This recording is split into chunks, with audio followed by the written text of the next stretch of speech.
Hello, everyone, and welcome to A Picture is Worth 1,000 Words, an intro to Photovoice. I'm so excited to share this presentation with you. I did a lot of research and I had fun doing it. So we're just going to dive right in.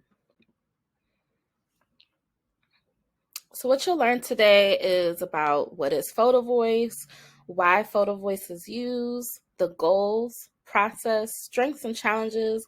We're going to talk about online Photovoice, and I'm going to give you some study examples.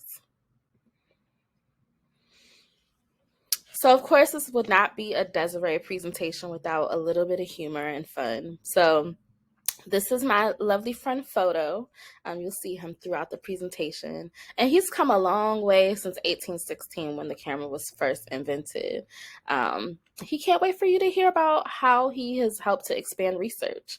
Per Google Scholar, I know this has been way more studies than what I found, but Photo has been used in over 35,000 studies. And for 206 years old, that's not bad. So what is Photovoice? Photovoice is an innovative way to reflect, learn, share, and make a difference for yourself and others in a straightforward method, fostering patient, family, and community dialogue. And this is a quote from Photovoice Worldwide. It is an established method developed initially by health promotion researchers Carolyn Wang and Mary Burrs in 1992 as a way to bring daily life experiences of village women in Yunnan Province, China, into decision-making for regional development by utilizing photographs taken and selected by participants. Respondents can reflect and explore the reasons, emotions, and experiences that have guided their chosen images. So the four origins that Wang and Burrs say Photovoice is rooted in is documentary photography for social justice and advocacy, photonovella, or the use of photos and drawings to tell a story and educate, critical consciousness, as inspired by the work of Paulo Freire, and feminist theory and practice, which recognizes the expertise of non-professionals. This quote from Ralph Hattersley says, "We are making photographs to understand what our lives mean to us."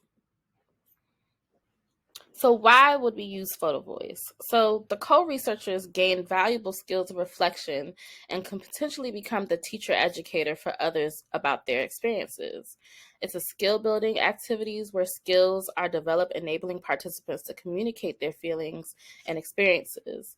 It can help increase confidence in participants' ability to select images and therefore engage in self-advocacy, promote self-expression and the use of language during the reflective process, and it can help communicate and promote participants' voices and needs to politicians, policymakers, and the public in general. So again, the overall goal of Photovoice is to enable people to record and reflect their community strengths and concerns, promote critical dialogue, and to reach policymakers. So the process of Photovoice. I love this GIF that was taken from Photovoice Worldwide, and it says it right there. So you learn about Photovoice. So participants chosen are going to attend a briefing session where the project is explained to them, and then the session is led by the researcher and usually with the help of an artist. They're then provided equipment and gain a photography skills class, and that could be, the equipment itself could be a disposable camera, their own smartphone, or digital camera, anything that they can take a picture with. Typically, disposable cameras are used as it helps participants focus on the images rather than the ability to take many images, which is possible using digital cameras or smartphones. They also gain a photography skills course, or like a basic photography skills course, which includes ethics, safety, and camera basics. And then they snap pictures. So participants then take pictures that express their perspective on views about and feelings around the topic. Then they print and select their pictures. Participants then select their own pictures. That could be however many is required for that particular study to use as a stimulus in group discussion. So the discussion focuses on why the photographs were taken, what makes them meaningful, and what participants think about each other's pictures. The discussion is then recorded and transcribed, and participants are at this point are co-researchers because they take the photographs and interpret their meaning for the researchers. This differs fundamentally from traditional research where the power often lies solely with the researcher. So caption development. Photovoice participants often write their own captions for their photos by using a method called SHOWed, which is a framework adapted from Schaefer's 1985 work, where participants are asked questions that guide their caption development. And the acronym is see, happening, hour, why, exist, and do. And the questions are, what do you see here? What is really happening here? How does this relate to our lives? Why does this situation exist, and what can we do about it? So oftentimes researchers will do a modified SHOWed where they'll use these questions as a base but then add other components to the question. So this method allows the participants to critically think and discuss with the other participants and the research team about why they took the photo, how it relates to the given topic, and what can be changed in order to mitigate the issue. So some of the strengths and challenges of Photovoice.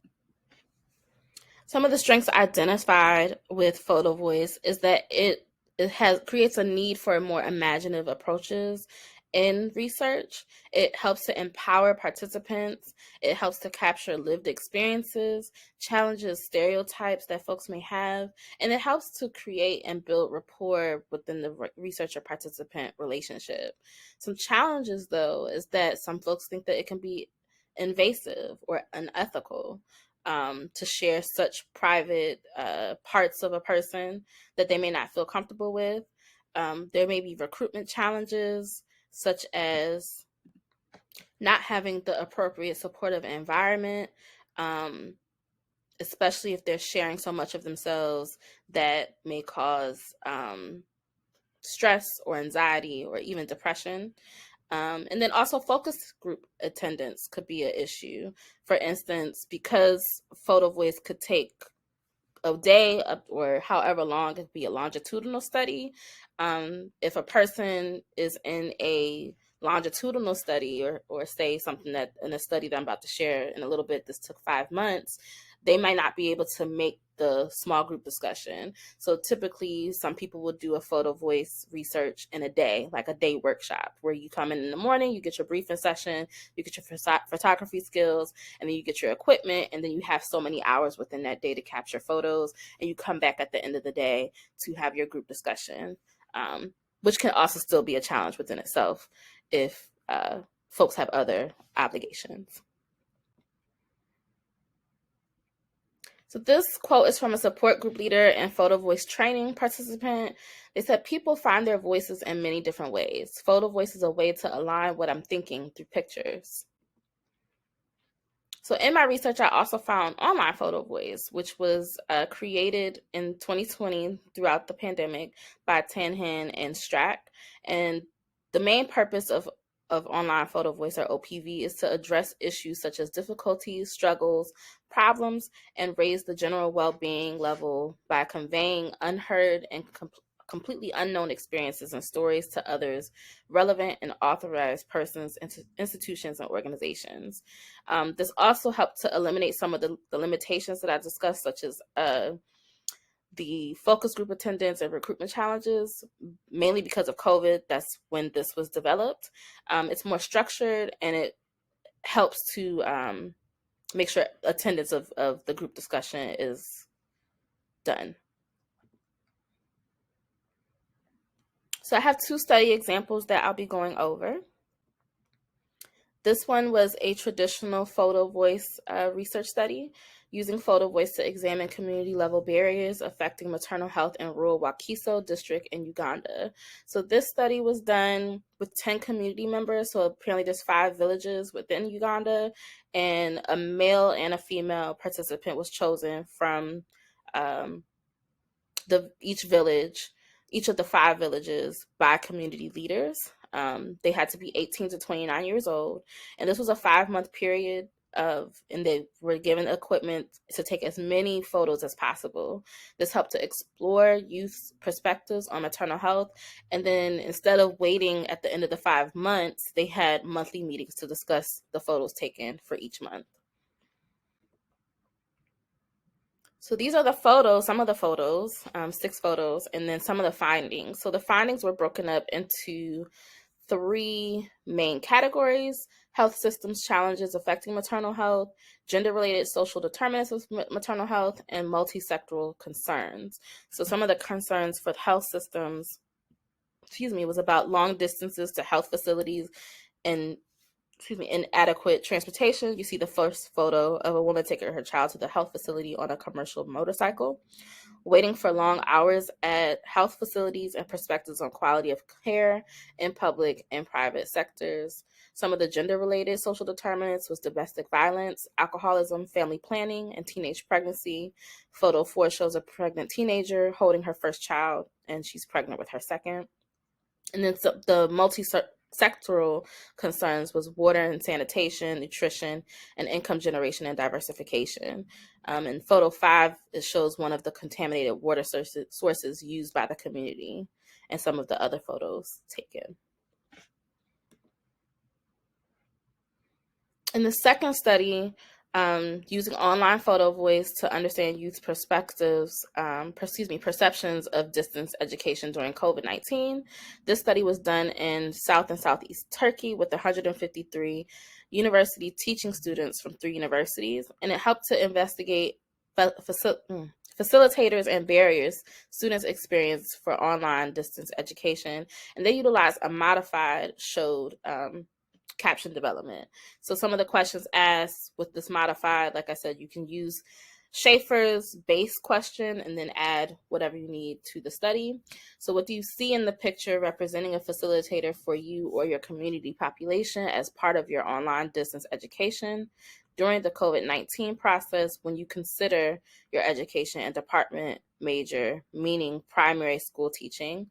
What is happening in your photograph picture? How does it relate to your life or your community? What is it that creates or contributes to the most important facilitator? What is it that creates or contributes to the most important barrier? What do you experience, feelings, thoughts, and behaviors while taking the picture, writing your message, and submitting them?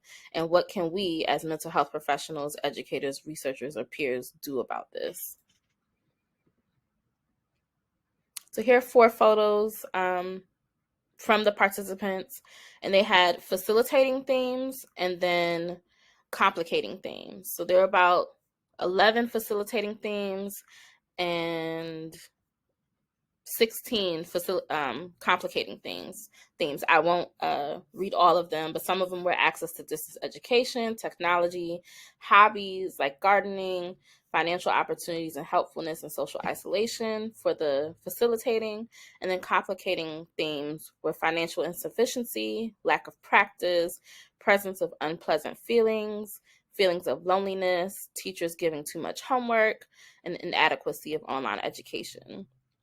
For one of them, for photograph 1, one participant said they just started scribbling on paper and noticed they had a niche for drawing and just started drawing throughout the pandemic.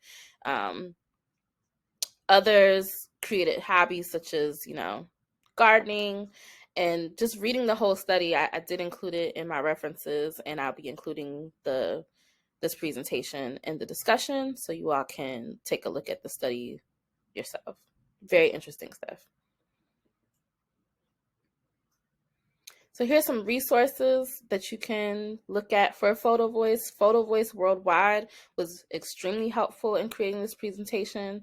The Howard League for Penal Reform, that has a fact sheet. Photovoice.org is a organization out of the UK. And TikTok, surprisingly enough. I found a few TikTok videos, but what that link is just my search for Photovoice within TikTok. So you can look at a bunch of videos on there as well. So thank you for your time. Photo says peace out, and I will see you all in class. Thank you.